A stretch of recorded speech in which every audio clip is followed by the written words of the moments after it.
Today I would like to talk about psychological disorders. 26% of Americans 18 and older, which is about 1 in 4 adults, suffer with a diagnosable mental disorder. Quote, some of the most comforting words in the universe is me too. The moment when you find out that your struggles are also someone else's struggles and that you are not alone and others have been down the same road. End quote. Next. In 1994, a national survey, they found out that 30% of the participants had at least one mental disorder. In 2005, they did a similar survey related to that survey, and they found out that the rates went up by 26%. Next. Now, we talk about all mental disorders but I do not have that much time. Today, I'm specifically only going to talk about 3. Those 3 I'm specifically going to talk about is obsessive-compulsive, eating, and anxiety disorders. The first one I would like to talk about is obsessive-compulsive. Now, I specifically am only going to talk about one disorder, but there are many more. The one I'm specifically going to talk about is body dysmorphic disorder, also known as BDD. BDD is a mental health condition characterized by an unhealthy and obsessive preoccupation with their physical appearance. In the Very Well Mind 2021 issue, What is the Signs of Body Dysmorphic Disorder by Jody Clark, it states BDD impacts about 1 in 50 people.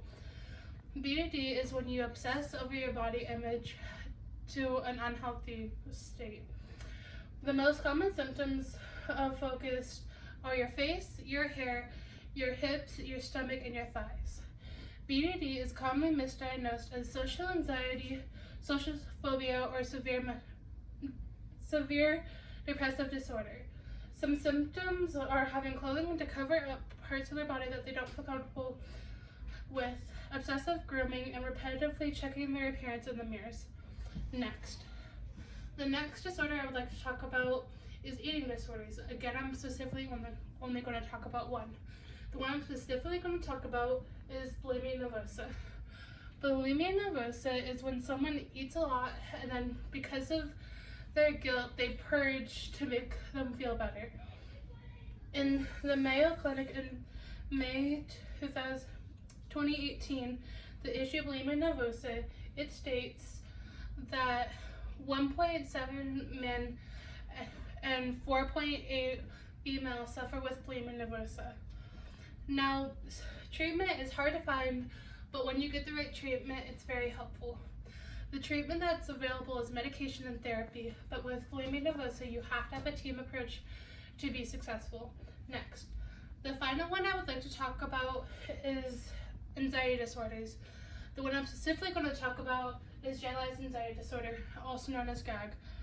In the Mayo Clinic issue, October 13th, 2017, the issue called Generalized Anxiety Disorder, it states GAG is a severe ongoing anxiety that interferes with daily activity.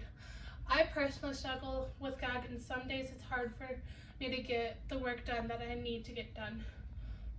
Some treatment is available though.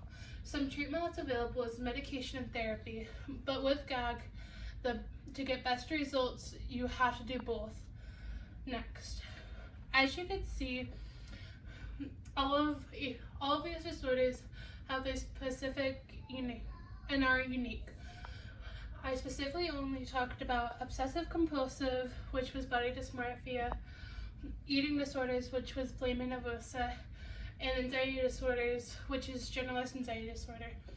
But one similarity between all of them is that they are all functioning members of society. Mental disorders are often overthought, but they are as similar as a common cold or the flu. I'm glad that you guys now have a deeper understanding about mental health disorders.